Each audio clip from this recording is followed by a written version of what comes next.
A boat carrying 174 Rohingya refugees has washed ashore in Indonesia's Aceh province after a harrowing 40-day journey from Bangladesh. The survivors say more than 20 people died during the voyage. It follows a boat carrying 57 Rohingya that landed in Aceh on Sunday. Another vessel with 180 people that left in November is thought to have sunk, with all on board presumed dead. Rights groups are warning the number of Rohingya making the ocean journey has risen fivefold this year. We came here from the largest Bangladesh refugee camp in the hope that Indonesian people would give us the opportunity of education. From Myanmar, we became refugees in Bangladesh. We cannot read Bengali. We were provided assistance from Bangladesh, and we came to Indonesia in a boat to make our lives better. Well, for more, I'm joined by the chair of the Rohingya Working Group with the Asia Pacific Refugee Rights Network, Lilianne Fan. Now, Lilianne, what are we seeing at the moment in terms of Rohingya making that dangerous journey across the Andaman Sea? We're seeing much larger numbers, Yvonne, than we have in previous years. And we're also seeing a change in the demographics. It used to be mainly single men who were making this journey, and actually now we're seeing entire families who are coming together. So it's fathers, mothers with their children, all taking this journey together. We're also seeing that the boats are leaving both from Bangladesh, where there are many camps, obviously, which are hosting Rohingya refugees, but also some boats from Myanmar directly.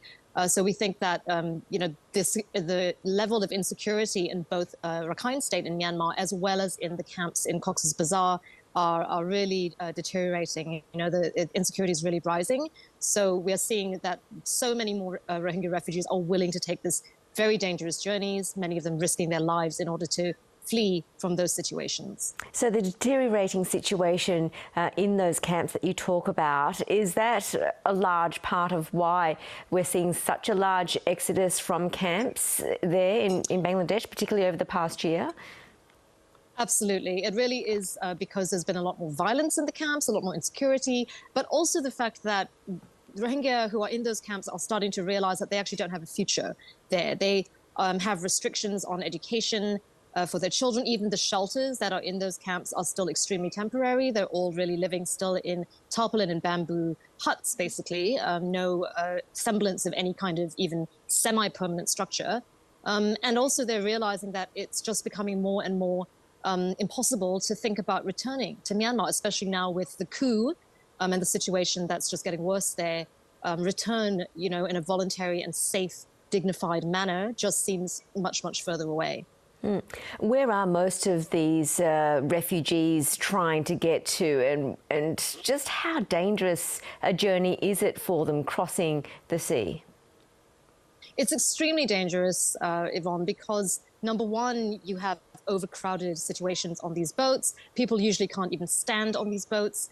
They have very little food, very little water already. And then, of course, if they get into distress, there's just, basically they run into a situation where they are, the food gets damaged. They have very, very little possibility for any kind of medical treatment. So anyone who gets sick is basically untreated. They don't know how they're going to land. So, for example, some of these boats that have been in distress in recent weeks, including the one that just landed a couple of days ago in Aceh in Indonesia, you know, they've actually been in distress for over 3 weeks now.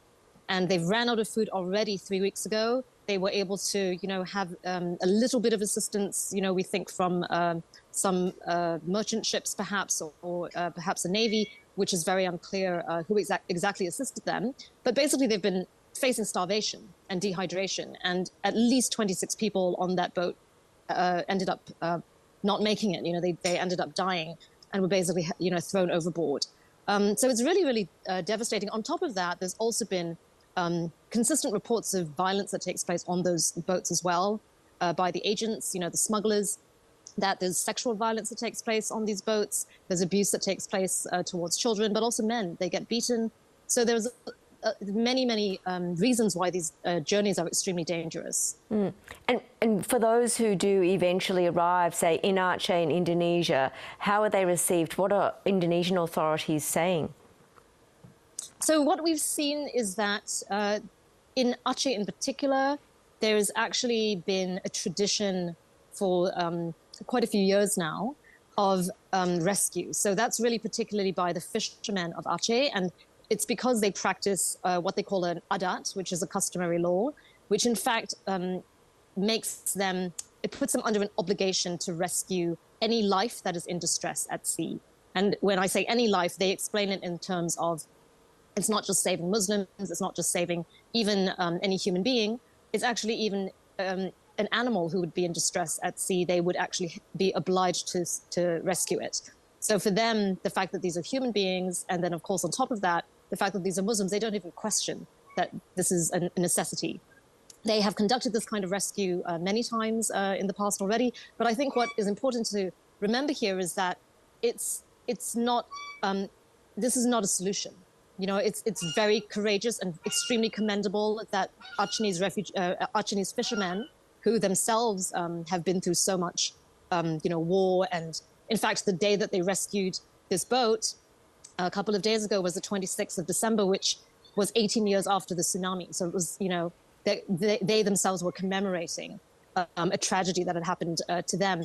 And they took it upon themselves to go out and do this rescue yet again. But that can't be the solution for the region. If we're seeing these boats and we're seeing people trying to flee, we need to come up with a regional solution. There has to be responsibility that's taken by governments in the region and cooperation with humanitarian organizations to really try to ensure that we don't have this kind of humanitarian crisis again in the future, and we can prevent such a loss of life. Which is what the UN Refugee Agency has been calling for, as I understand it. Lilianne Fan, thanks so much for talking to us. Really appreciate your time. Thank you, Yvonne.